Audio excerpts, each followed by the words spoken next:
Bismillahirrahmanirrahim. Dear students, our today's topic is basically care and management of heifers. Uh, Heifer is basically the female animal from 1 year of age up to first calving.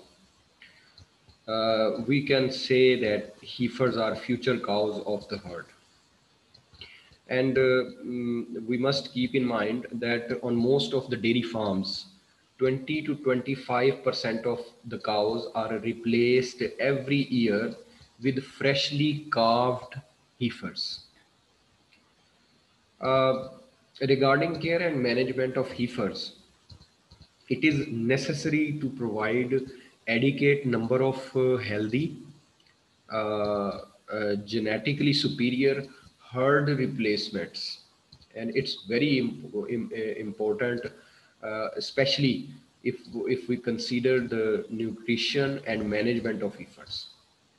Under our local conditions, basically the goal of dairy farmers should be to raise well-grown heifers that calve at an age of about 30 months in case of crossbred cows, 36 months in indigenous cows, and about 40 months in case of buffaloes.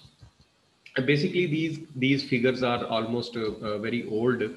The latest figures regarding the age at maturity is for exotic breeds of cattle is about 18 to 20 months, and instead I would say 16 to 20 months. And for our local or indigenous species of cows, yes, it is from 24 months to 30 months. And for buffaloes, it is still 40 months. So we can compare these animals uh, because of their early age of maturity.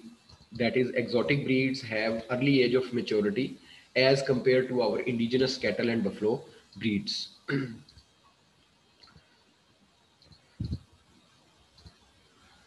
Uh, if we talk about nutrition during this stage, it's very important.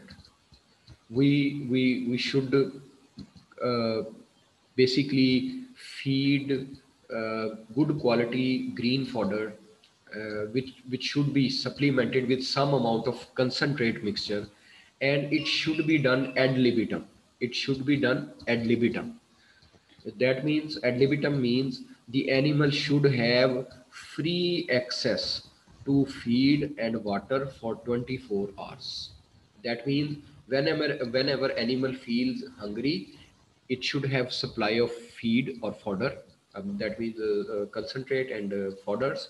And if it is feeling thirsty, the animal is feeling thirsty, it should have a proper supply of water at any time of during 24 hours of the day. So daily growth rate of 500 to 550 gram in crossbred heifers has been recorded, especially in case of crossbred heifers, and 450 to 500 gram in heifers of indigenous cattle breeds and buffaloes. Heifers are fed mostly on roughages and allowed to remain lean until pregnancy. One important point regarding the feeding or nutrition management of heifers is that heifers should not be fed fatty foods or rich in energy food so that the animal become fatty. And if the animal or heifers become fatty, the reproductive efficiency would be disturbed. So during the after the animal or heifer gets pregnant, the last half of the pregnancy is very important, because in that period of time, most of the reserves of minerals from a heifer body are become the part of the next generation, that is the calf. And these resources are depleted from heifers. So a higher plane to achieve rapid growth, which could cause maximum development of ducts and alveoli in the heifer's udder.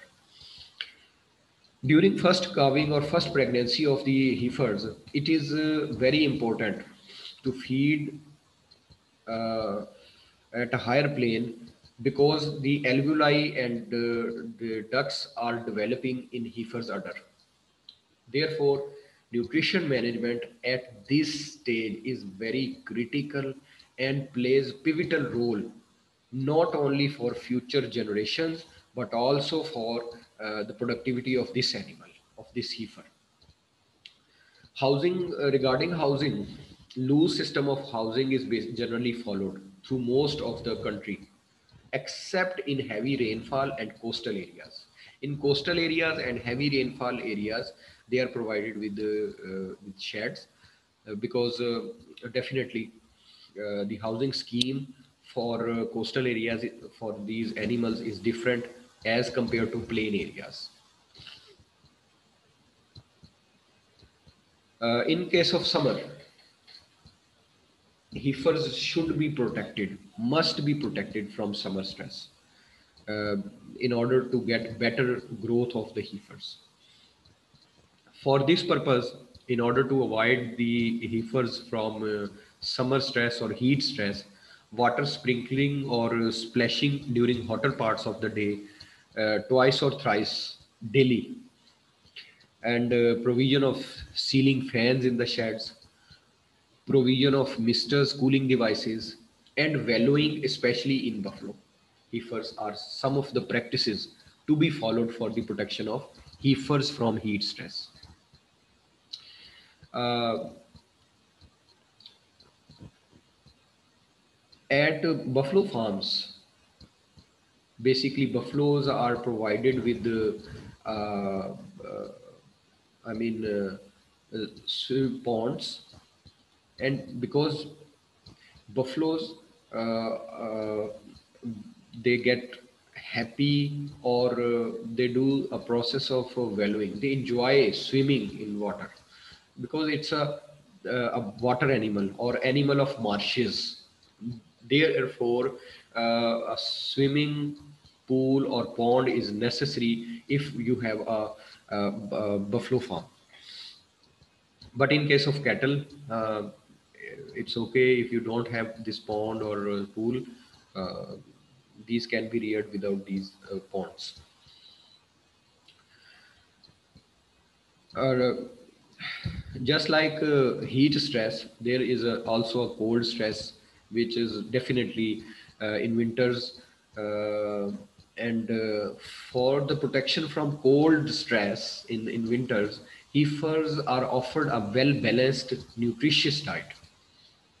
And in this case, uh, balanced diet or diet is designed in a way that it fulfills the energy requirement not only to cope up with the lower atmospheric or climatic temperatures, but also to maintain the growth rate of the heifers. In severe cold weather conditions, the allowance of concentrate mixture may be increased by zero point 0.5 to 1 kg per heifer daily so that their growth is not adversely affected. So this is a general formula in case of severe winter. Uh, those heifers which have stunted growth, uh, they mature, they have late age of maturity, have some anatomical defects or bad disposition, they should be regularly culled from the herd. This is very important practice. Selection and culling.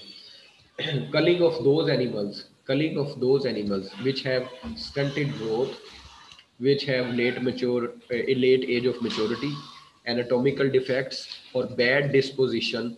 All these animals should be culled from the herd regular basis. They need to be protected against uh, ectoparasites such as ticks, lice, by spraying different insecticides at monthly intervals.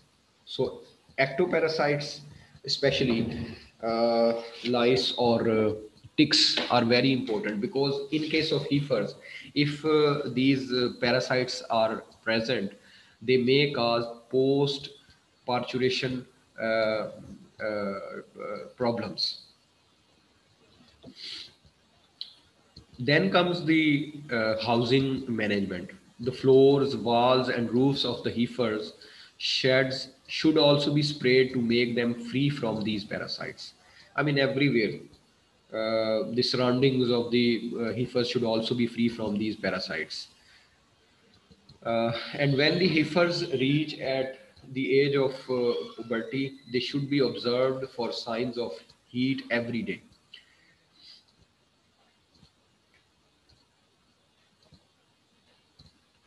So heifers, they should be bred with the semen of superior bulls, and when they attain a 60% of mature body weight, that is about 300 kg in the stage at which the heifers should be bred. I mean, for example, if the mature body weight of a breed for cow or a female animal is, for example, 500 to 600, then 60% of 500 or 600 should be achieved for its for the start of breeding, and it's very important. Heifers, if I mean the clean drinking water supply is a must for growing animals. Their floor must be clean, dry, and non-slippery, especially in the winter season. And age of maturity. Age of maturity is a very important parameter, and is considered. If the age of maturity is low in animals, these animals are considered highly producing animals. No doubt, the milk production is another parameter of production productivity, but age of maturity is also very important. Normally, optimum breeding weight of smaller cattle breeds that ranges between 225 to 250 kgs, and for larger breeds, it should be 275 to 325 kgs.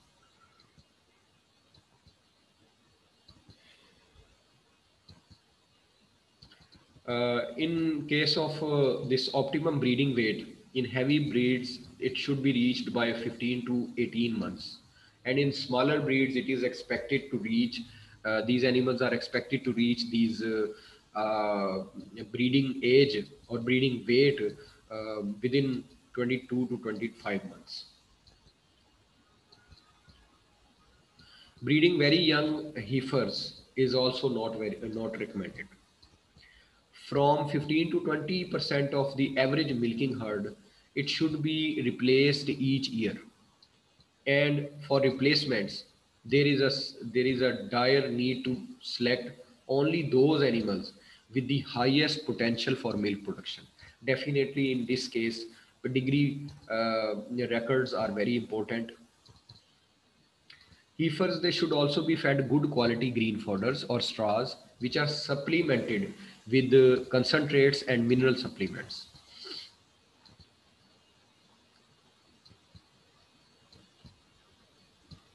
Feeding the cow with good quality and quantity of food, which is palatable. Palatable means animal has a tendency to eat the feed stuff.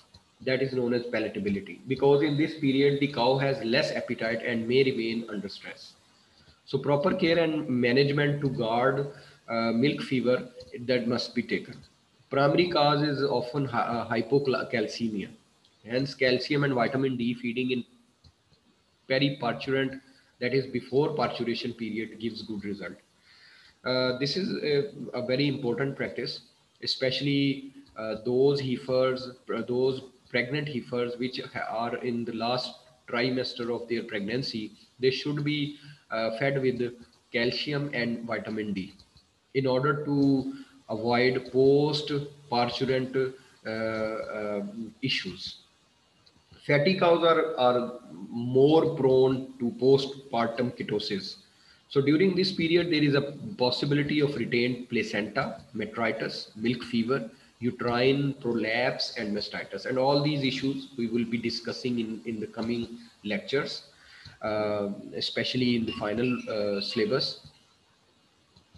So that was all for care and management of heifers. Thank you very much, students. I will be taking your questions after the completion of this video. Thank you very much.